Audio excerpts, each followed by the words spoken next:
আসসালামু আলাইকুম। ঈদ স্পেশাল রেসিপিতে আজকে শাহি জর্দাটা রান্না করে শেয়ার করছি। এই জর্দাটা একটু স্পেশাল করে রান্না করেছি, আর রান্না করার পর জর্দাটা অনেক বেশি ঝরঝরে হয়েছে। এবারে ঈদে চাইলে ঝটপট এরকম একটা জর্দা আপনিও রান্না করতে পারেন। আর আজকের এই জর্দার রেসিপিটা আমি অনেক সহজেই শেয়ার করেছি, যে কেউ ঝটপট রান্না করতে পারবেন। জর্দা রান্না করার জন্য আমাদের লাগবে চিনি গুঁড়া চাল। আমি এখানে 1 কাপ চিনি গুঁড়া চাল আগে থেকে ভিজিয়ে রাখছি 30 মিনিটের জন্য। চালটা 30 মিনিট ভিজিয়ে রাখার পরেই দেখা যাবে যে ফুলে গেছে। ঠিক ওই পর্যায়ে হচ্ছে পানি চেঞ্জ করে নিচ্ছি, আর একটা স্ট্রেনারে নিয়ে পানি ঝরিয়ে নিচ্ছি। চুলায় একটা পাত্রে পর্যাপ্ত পরিমাণের পানি দিয়েছি, আর পানিটা যখন ফুটে গেছে এখানে স্বাদ মতো লবণ দিয়ে দিচ্ছি, আর হচ্ছে জর্দার রং দিয়ে দিচ্ছি। 1 চা চামচ দিয়ে দিচ্ছি তেল, আর কিছু দিয়ে দিচ্ছি মালটার খোসা।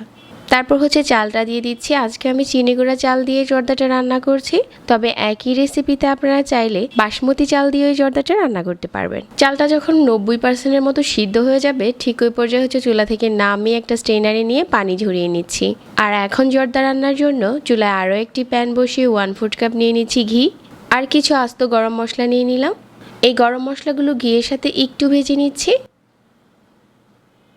যখন গরম মশলা থেকে দারুণ একটা ফ্লেভার আসবে, ওই পর্যায়ে হচ্ছে 3 রকমের বাদাম কুচি দিয়ে দিচ্ছি। কাজু বাদাম, পেস্তা বাদাম, আর হচ্ছে কাঠবাদাম। বাদাম কুচিগুলো দেওয়ার পর আমি এখানে স্বাদ মতো কিশমিশ দিয়ে দিচ্ছি। জর্দাতে কিশমিশটা একটু বেশি দিলে খেতে ভালো লাগে। আগে থেকে যে জর্দার রাইসটা আমি পানি ঝরিয়ে রেখেছিলাম, এখন ওইটা দিয়ে দিচ্ছি, আর ভালো করে নেড়েচেড়ে মিশিয়ে নিচ্ছি সব কিছুর সাথে। আজকের জর্দাটা একটু স্পেশাল করে রান্না করার জন্য আমি এখানে 1 কাপ দিয়ে দিচ্ছি ছানা। ছানাটা আমি আগেই বানিয়ে রেখেছিলাম। তারপর এখানে 1/4 কাপ দিয়ে দিচ্ছি চিনি। ছানা দেওয়ার কারণে এই জর্দাটা খেতে দারুণ মজার হয়েছে। তারপর 1 চা চামচ কেওড়া জল দিয়ে দিচ্ছি, আর সব কিছু একসাথে নেড়েচেড়ে মিশিয়ে নিচ্ছি। তো আমি এটা আরও একটু রান্না করে নিচ্ছি, কারণ আমরা এটা আগে থেকে 90% রান্না করে নিয়েছিলাম। জর্দাটা যখন রান্না করা প্রায় শেষের দিকে, ওই পর্যায়ে হচ্ছে দিয়ে দিচ্ছি মালটার জুস। মালটার জুসটা দিলে এই জর্দাটা খেতে আরও বেশি মজার হয়। এখন নেড়েচেড়ে সব কিছু একসাথে মিশিয়ে নিচ্ছি, আর আমাদের জর্দা রান্না করা প্রায় শেষের দিকে। আজকের এই জর্দাটা আমি অনেক সহজে রান্না করে দেখিয়েছি, নতুনরাও চাইলে এটা এবারের ঈদে ট্রাই করতে পারবেন। এখন জর্দাটা পরিবেশন করে নেব যে কোনো ডিশে দিয়ে।